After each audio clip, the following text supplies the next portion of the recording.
Chapter 11 ended with a phrase worth carrying forward. Alignment in motion.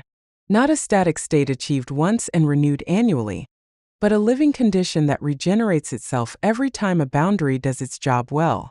That idea depends on something specific actually happening underneath it, a loop that closes repeatedly between what the organization claims and what the organization does. Chapter 12 is about that loop directly.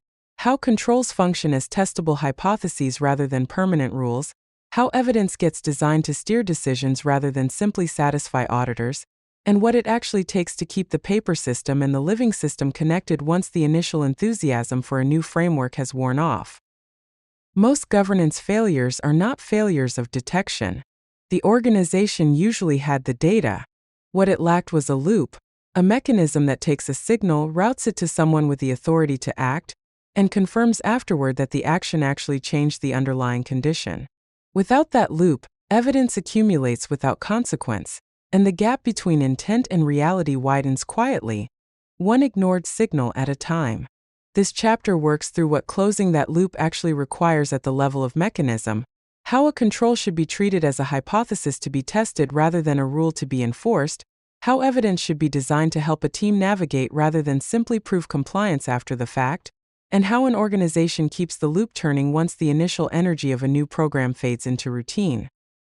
The reality of an outage and the illusion of an outage are two different documents, and most organizations only ever produce one of them well. The reality is a tangle, timestamps that do not quite line up, a server that went dark for reasons nobody fully reconstructed, a root cause analysis that started 3 different times because new information kept surfacing. The ugliest part of an outage is not the night it happens, it is the week after, when someone has to make sense of what actually occurred. The illusion is a checklist signed and filed. Incident response plan activated, communication protocols followed, system backups verified, root cause analysis initiated, mitigation steps implemented. Every box checked. The checklist is real and the signatures are real. What is missing is any connection between the checklist and the tangled reality it claims to summarize. We can easily prove a checklist was signed. We rarely prove the control actually worked. That gap between attestation and verification is the starting point for everything this chapter is built to fix. Drift rarely announces itself with an alarm. It shows up as a set of quiet, repeating patterns that an organization learns to live with long before anyone names them as a problem. Post-incident reviews yield identical action lists regardless of the actual event, a sign that the review process has stopped actually examining what happened and started running on autopilot. Evidence packets look identical year after year, despite shifting risk conditions, a sign that the evidence has become decoupled from the reality it is meant to represent. Intense debates center on framework scope rather than boundary effectiveness, energy spent arguing about which control applies, never about whether the boundary is actually protected. And the technical system evolves continuously while the governance model stays completely frozen, maintaining the same review cadence and the same questions it had 3 architectural generations ago. Each of these symptoms is survivable on its own. Together, sustained over enough time, they describe an organization whose paper system has quietly stopped describing its living system at all. The deepest fix for drift is not a better audit calendar. It is a different understanding of what a control actually is. A fixed rule is, by nature, a compliance requirement. Its goal is to be blindly enforced. Its only measurement is did we do it, and its life cycle is permanent until audited, meaning it persists unquestioned until someone external forces a review. A living hypothesis is something else entirely. A testable prediction, whose goal is to improve a specific outcome at a specific boundary. Its measurement is did it work, and its life cycle is adapted or retired the moment evidence shifts. This is not a relabeling exercise. A rule that exists to be blindly enforced will eventually outlive its usefulness and keep consuming attention anyway, because nothing in its structure asks whether it still earns its place. A hypothesis carries its own expiration built in. It stays only as long as the evidence supports it. Treating a control as a hypothesis requires a structure, and that structure has 3 layers. At the top sits the outcome, the target, what we are protecting. Beneath it sits the measure, the data, the observable telemetry the organization actually tracks. And beneath the measure sit the hypotheses themselves, the specific controls, behaviors, or safeguards believed to drive that measure in the right direction. Notice the direction of the logic. The outcome does not derive from the controls derive from the outcome. This is the inversion that separates a living governance system from a compliance checklist. A checklist starts with the control and hopes it relates to something that matters. A QOQM tree starts with what matters and only keeps the controls that demonstrably move it. Applied to Meridian's settlement boundary, this structure becomes a working loop rather than a diagram. The outcome: settlement obligations met on time across all processing conditions. The measure: failure rate and recovery time, tracked specifically after changes. The hypothesis: routing high-risk changes through a focused review improves decision quality, reducing incidents and speeding recovery. The loop itself is simple to state and hard to sustain. Gather evidence after each change, then verify or falsify the hypothesis based on what the measure actually shows. If failure rate drops and recovery speeds up after the focus review process takes effect, the hypothesis holds and the control earns its continued place. If the measure does not move, the hypothesis is wrong, not the team, not the boundary, the hypothesis, and it needs to be revised or retired. This is what it looks like to run a control as a genuine experiment rather than a permanent fixture. The loop only has value if someone is actually closing it, quarter after quarter, rather than treating the diagram as a one-time design exercise. Not all evidence is built for the same purpose, and conflating the two purposes is one of the most common ways governance programs quietly fail. Heavy evidence is designed for auditors, defensible, detailed, assembled after the fact, focused on proving compliance. A framework coverage matrix is the classic example, thorough, retrospective, built to withstand scrutiny months after the work it describes has already happened. Steering evidence is designed for the team, lighter, recent, a natural byproduct of real work, built to drive an immediate decision. A failover drill result at a specific boundary is the classic example, current enough to actually inform what the team does next week, not just what they tell an auditor next year. Both kinds of evidence are legitimate. The failure mode is using heavy evidence to try to steer, or trying to retrofit steering evidence into something that satisfies an auditor's literal checklist. Each kind of evidence does one job well. Asking it to do the other job produces evidence that satisfies neither purpose. Steering evidence earns its name by passing four specific tests, each one a question about whether the evidence actually changed anything. When the outcome drifted, did anyone notice in time to act? When the organization acted, which pattern changed and who decided? After the change, did the measure move in the expected direction? And did the new pattern spread to similar boundaries, or stay local to the one place it was first noticed? The warning printed alongside these four questions is direct and worth taking literally. If you cannot answer these without digging through email archives, your evidence is failing to help you steer.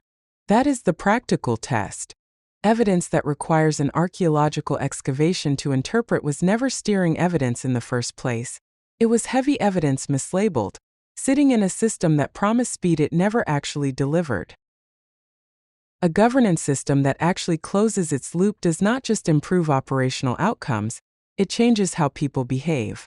That behavioral change is both the evidence the loop is working and the mechanism that sustains it over time. The progression runs in a specific direction. When a team sees that reporting a near miss leads to a visible improvement, rather than a blame conversation, unprompted honesty becomes the default. People stop waiting to be asked because they have learned that surfacing a signal actually does something. That shift produces the second stage. Engineers start treating runbook updates as crucial operational work rather than administrative overhead, because they rely on those runbooks under real pressure and have seen what happens when they are stale. The third stage follows from the first two. QOQM reviews begin generating genuine debate about what the evidence means, replacing defensive posturing about why the numbers look the way they do. Each stage depends on the one before it. The structural loop creates the conditions. The cultural shift is what makes the loop self-sustaining. An organization that has reached the third stage is one where honest evidence flows naturally because the system has consistently rewarded honesty over performance. Here is how a closed loop typically dies. Not through a single dramatic failure, but through quiet fragmentation. Policy gets written. A dashboard gets built. A training module gets produced. Each one is a legitimate artifact, each one represents real effort, and none of them are actually connected to each other. When capabilities function as separate projects, the loop stalls at the next status report because there was never a loop running through them in the first place. The alternative is a genuinely connected cycle. Govern sets direction, execute carries it into real work, change modifies the pattern based on what happened, and the cycle returns to govern with something new to decide. The banner beneath both halves of this slide states the distinction precisely. A closed loop is not a diagram on a slide. It is a sequence of events that repeats often enough to become reliable. A beautifully designed loop diagram, framed and presented once, is not a closed loop. A closed loop is something that happened last week and the week before that and will happen again next week, visible in the calendar, not just the architecture document. None of this requires inventing new meetings. The same principle from earlier chapters applies here with full force. The loop gets embedded into rhythms that already exist on the calendar. Tuesday incident reviews shift from producing a generic action list to naming the outcome affected, agreeing on one specific pattern change, and scheduling a follow-up to check whether the measure actually moved. Wednesday planning sessions shift from backlog grooming to asking which boundaries drifted and which capability gaps drove that drift. Friday weekly check-ins shift to asking whether recent near misses produced pattern changes, and whether last week's change actually moved the outcome it was meant to move. No new meetings. Just different questions. The same line that has run through this entire chapter's practical guidance. The infrastructure for closing the loop already exists in most organizations' calendars. What is usually missing is the discipline to ask the loop closing question instead of the status reporting question at each of those existing checkpoints. How does an organization know whether its loop is actually closing, rather than just appearing to close on a slide? 3 gauges, each measuring a different kind of behavioral signal rather than a compliance metric. Reporting culture. Voluntary near-miss reporting happens because people see it leading to improvement, not blame, measured by whether people raise their hands before being asked to. Operational integrity. Engineers treat runbook updates as crucial operational work, not bureaucratic overhead, measured by whether documentation actually gets touched after real incidents or sits stale until the next audit forces a refresh. Review quality. QOQM reviews spark genuine debate about what the evidence means, rather than defensive posturing about the numbers, measured by whether the room is actually thinking or just performing compliance with the review process itself. The result these 3 gauges point toward is specific. The organization successfully distinguishes systemic drift from random noise. That is the practical payoff of a working loop. Not the absence of problems, but the consistent ability to tell which problems are signal and which are just the normal static of complex operations. A loop that only ever adds controls is not actually a learning system, it is an accumulation system, and the two are not the same thing. If controls are genuinely hypotheses, then some hypotheses will be falsified, and falsified hypotheses need to be retired, not quietly kept on the books because removing them feels risky. The logic is direct. If the boundary evolves, or if evidence shows no relationship between a control and the outcome it was meant to protect, the hypothesis has been falsified. The action that follows is equally direct. Quietly retire or replace controls that no longer earn their place. And the safeguard that makes this responsible rather than reckless is transparency, clearly separating compliance-required external controls, which cannot simply be dropped because an audit demands them, from operationally valuable internal controls, which exist purely because the organization decided they were worth the cost. An organization that can only add and never subtract eventually buries its genuinely valuable controls under a pile of vestigial ones. Rules nobody remembers the original purpose of, still being checked every quarter, contributing nothing except the appearance of rigor. Closing the loop is not a transformation program. It is small, repeated actions, performed consistently enough that they stop feeling like a separate initiative and start feeling like how the organization simply works. Name the outcome, not just the system. Every conversation about a boundary should be anchored to what it is protecting, not just what technology sits there. Ask what pattern changed, not who approved it. The useful question after an incident is about behavior, not about whose signature is on the form. Confirm the measure moved instead of just closing the ticket.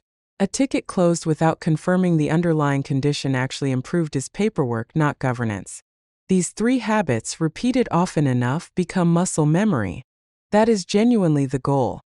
Not a heroic one-time effort to close every loop in the organization simultaneously, but a discipline so ordinary that closing the loop becomes the default rather than the exception.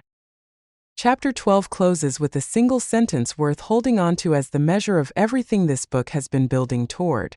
The governance story told to auditors should match the operational story told at the end of a difficult week. That sentence is the entire argument of this book compressed into one test. If the version of events presented in an audit report bears no resemblance to what the team actually says happened when they are exhausted, off the record after a hard week, the organization is still running 2 systems. The paper system and the living system have not yet become one system. Keep the systems connected. Close the loop. That is not a slogan to put on a wall.